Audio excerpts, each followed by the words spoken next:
Today we're doing a site visit to the former home of Captain Charles Ridgely, born in 1733, passed in 1790, known as the Patriot.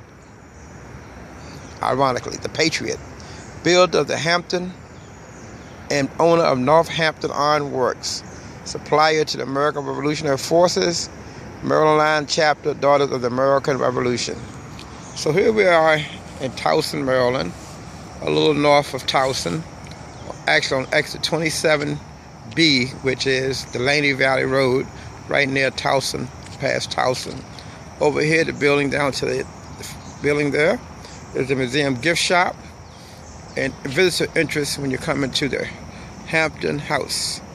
Now, the Hampton House, for those who do know what it is, this is a former site of the largest house in the state of Maryland, maybe at one time the largest house in the colonies of the Americas. The Hampton House was built by the Ridgeleys in 1750 and became the largest house again in Maryland and probably throughout colonial America. Charles Ridgely, R-I-D-G-E-L-E-Y, was known, as they say, the Patriot. And also he became the third governor of the state of Maryland.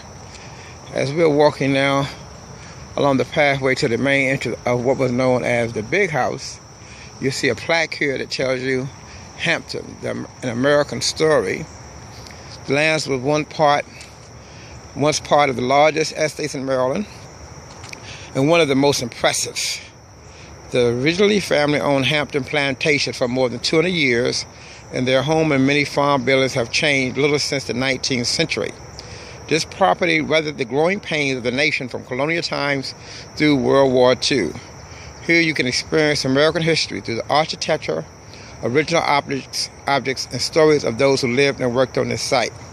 Here is where we are in Baltimore, and Hampton, as you see, is a little north of Baltimore. Again, Baltimore, here, Hampton, a little north of Baltimore. Here you see the overseer's house, stables, overseer's house here, horse stables here. Here is the Hampton main house, and the slave quarters are actually across the road. They have a cemetery here. They also have the wonderful, beautiful gardens, greenhouses, ice house, the orangery. But down across the road here is where you get to the workers' quarters, not pictured, but they're actually the slave quarters right next to where the overseer's house is. Hampton grew from 1,500 acres purchased by Colonel Charles Ridgely in 1745 to 25,000 acres spread across the region by 1829. It was originally an industrial plantation that served Ridgely's Iron Works, but evolved into an architectural estate by the 19th century. Hampton National Historic Site is comprised of two areas: the mansion here with its surrounding outbuildings here, and the home farm. So you can see it's right off of 695 again, exit 27. Now we're going to proceed up here so you get a look at what is known as the Big House. And again, coming off, this is the orangery and restrooms over here to your right.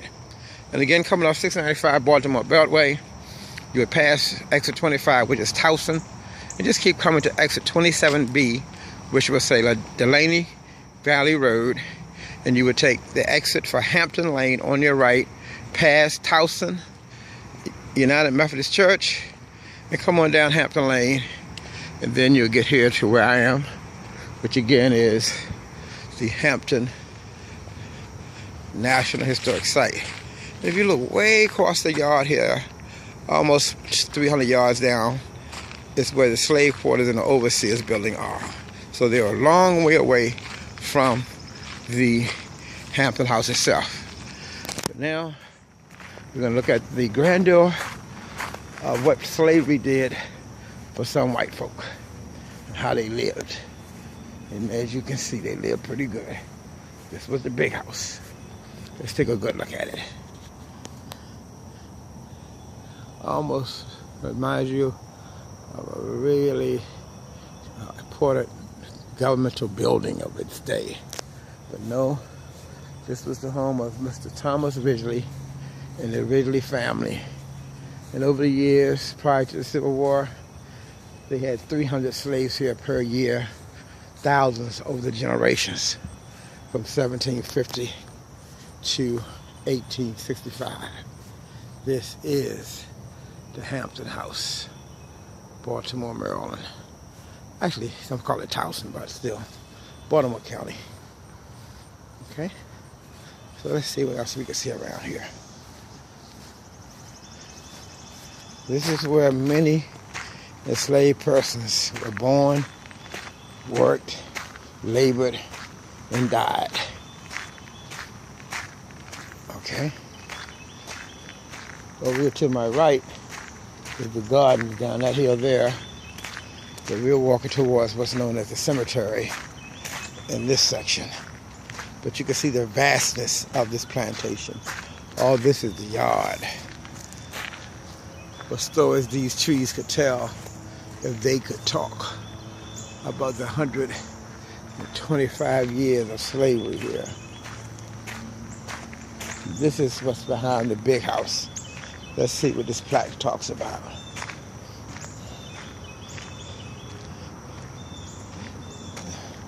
Now, this is more 1910-ish, a garage for cars and carriages of the 1900s. Outhouses, storage sheds. All this work was done by slaves.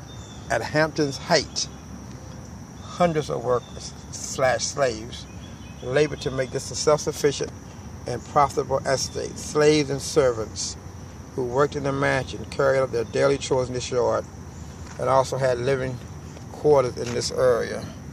See foundation nearby. In the early 19th century, there were more outbuildings than you see now, including a copper shed and smokehouse. In the 1850s, a gas works was built nearby. Servers / slaves heated coal to make gas, which was fed to the pipes of the mansion. The Ridgeleys used gas lighting until electricity was installed in 1929. Again, this is where the slaves worked, who were in the big house. Now, the field hands, they could have been anywhere. As I was said earlier, they had over 25,000 acres. And you can see it's still very peaceful. Can you imagine, if you will, 1750, 1760, 1790, 1800, 1820, 1830, 1840, 1850, 1865.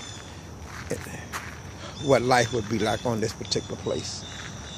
And even after slavery ended in Maryland, in 1864, many of the slaves who had lived here for generations, some of them moved to East Towson and established the black community there. But for years, over a century, this is where black folks lived and worked on this, what's now a National Historical Site, owned and operated by the National Park Service under the Department of the Interior, of course, with your tax dollars. The landscaping is beautifully done. We can't visit the slave quarters because they don't open until 8:30. But I just wanted you to see the vastness of this particular plantation. And as you can see, the yard is immaculately landscaped. So I'm standing about 30 yards in front of the big house right now. So again, these trees could talk. The stories they would tell. The unwritten stories of black folk and white folk. Some slaves, some free, who worked around this area.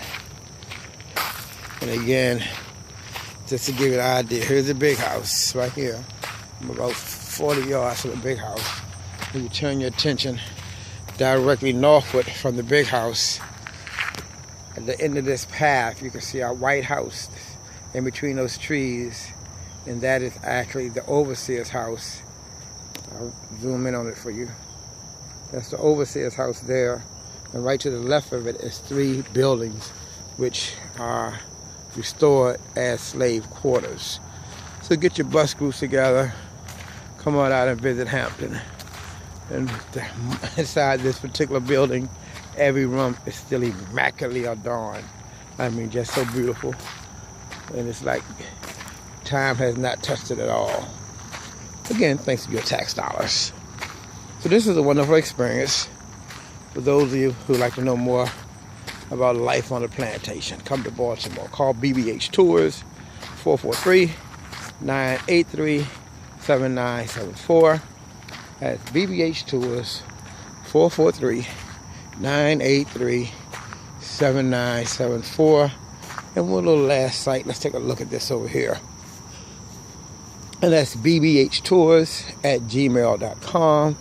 bbhtours@gmail.com. Our new site will be up soon, bdx443.com. Now we're looking at the ice cream in July, Ice House. This is where the rich would have their slave persons store their ice.